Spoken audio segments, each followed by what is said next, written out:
Derrière le nom de Junior Bongo Ondimba se cache un personnage qui intrigue autant qu'il fascine. Fils de l'ancien président gabonais Omar Bongo Ondimba et petit-fils du président congolais Denis Sassou Nguesso, il incarne à lui seul le croisement de deux dynasties présidentielles et appartient à l'une des familles les plus influentes d'Afrique centrale. Pourtant, contrairement à plusieurs membres de sa famille, Junior Bongo a toujours cultivé une image discrète, loin des discours politiques et des projecteurs médiatiques. Entre études dans les plus prestigieuses universités du monde, affaires, diplomatie officieuse et épisodes qui ont marqué les relations entre le Gabon et le Congo, son parcours est loin de se résumer à son célèbre nom de famille.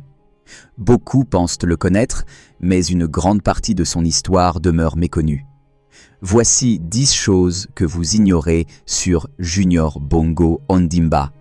1. Il appartient à l'une des familles les plus puissantes d'Afrique.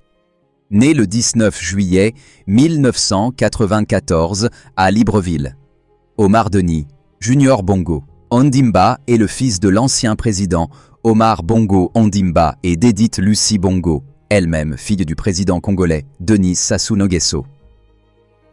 Cette double filiation fait de lui un héritier de deux des plus importantes dynasties politiques d'Afrique centrale. Peu de personnalités africaines peuvent revendiquer un tel héritage familial.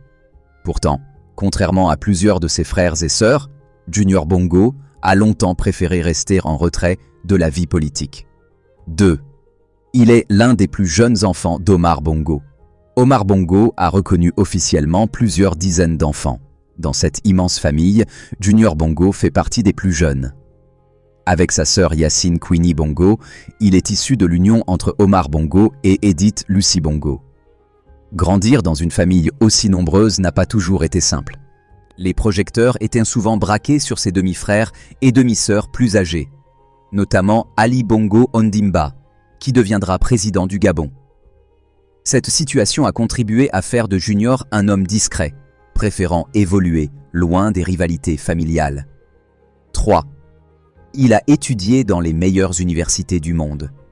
Alors que de nombreux héritiers africains choisissent traditionnellement les grandes écoles françaises, Junior Bongo a suivi un parcours différent. Il obtient un diplôme à l'université Harvard avec les honneurs avant de poursuivre des études à l'université d'Oxford. Il complète ensuite sa formation grâce à un cursus associant la London School of Economics et l'université de Pékin. Ce parcours universitaire lui a permis d'acquérir une solide formation en gouvernance, économie, politique internationale et développement africain. Beaucoup considèrent aujourd'hui qu'il possède l'un des profils académiques les plus impressionnants parmi les jeunes héritiers politiques africains. 4. Il est avant tout un homme d'affaires. Contrairement à l'image que certains lui prêtent, Junior Bongo ne s'est pas lancé immédiatement en politique. Il dirige principalement des activités dans le secteur privé. À travers son groupe d'investissement Yao Corp, il s'intéresse notamment aux télécommunications, aux infrastructures numériques et aux nouvelles technologies. Son entreprise a notamment participé à des projets liés au développement de la fibre optique au Congo. Cette orientation montre qu'il cherche davantage à construire une réputation d'entrepreneur que de responsable politique. 5. Il joue un rôle discret dans les relations entre le Gabon et le Congo. Grâce à ses origines familiales, Junior Bongo bénéficie d'une position unique. Il est à la fois proche des cercles du pouvoir à Brazzaville et connaît parfaitement les réalités politiques gabonaises. Cette double proximité lui permet parfois de servir d'intermédiaire dans certains échanges entre les deux pays. Même si son rôle reste peu médiatisé, plusieurs observateurs estiment qu'il exerce une influence discrète dans les relations entre les deux États. 6. Il a surpris tout le monde en soutenant une contestation populaire. En 2021, alors que le Gabon traversait une période de tension liée aux restrictions sanitaires, un mouvement citoyen appelé Concert de casseroles est lancé. À la surprise générale, Junior Bongo publie une vidéo dans laquelle il participe symboliquement à cette mobilisation. Voir un membre de la famille Bongo soutenir une contestation populaire est alors considéré comme un geste inédit. Cette séquence alimente immédiatement les spéculations sur ses intentions politiques, même si lui-même ne fera jamais de déclaration en ce sens. Septembre. Il a déjà connu un important incident à la frontière du Gabon. Toujours en 2021, Junior Bongo tente de rejoindre Franceville pour assister aux funérailles d'un proche. Mais son importante délégation est stoppée à la frontière entre le Congo et le Gabon. Les autorités gabonaises exigent une réduction de son escorte avant d'autoriser son entrée. Refusant ces conditions, il choisit finalement de retourner au Congo. Cet épisode attire l'attention des médias et met en évidence les tensions qui existaient alors autour de certains membres de la famille Bongo. 8. Son nom apparaît dans l'affaire des biens mal acquis. Comme plusieurs héritiers d'Omar Bongo, Junior Bongo a vu son nom apparaître dans le cadre de l'enquête française sur les biens mal acquis.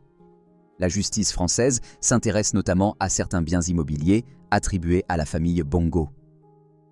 Son avocat a toujours contesté les accusations formulées contre lui, rappelant qu'aucune condamnation définitive n'avait été prononcée à son encontre. Cette affaire continue néanmoins d'alimenter les débats autour du patrimoine de l'ancienne famille présidentielle gabonaise. 9. Son mariage est devenu un véritable événement diplomatique. Le mariage de Junior Bongo avec Julia Otto Mbongo n'est pas passé inaperçu. Organisé entre le Congo et le Gabon, les différentes cérémonies ont réuni plusieurs chefs d'État, responsables politiques et personnalités influentes d'Afrique centrale. Au-delà de l'aspect familial, beaucoup y ont vu un symbole du rapprochement entre certaines élites de la sous-région. Rarement un mariage privé aura suscité autant de commentaires politiques. 10. Malgré toutes les rumeurs, il n'a jamais annoncé vouloir devenir président.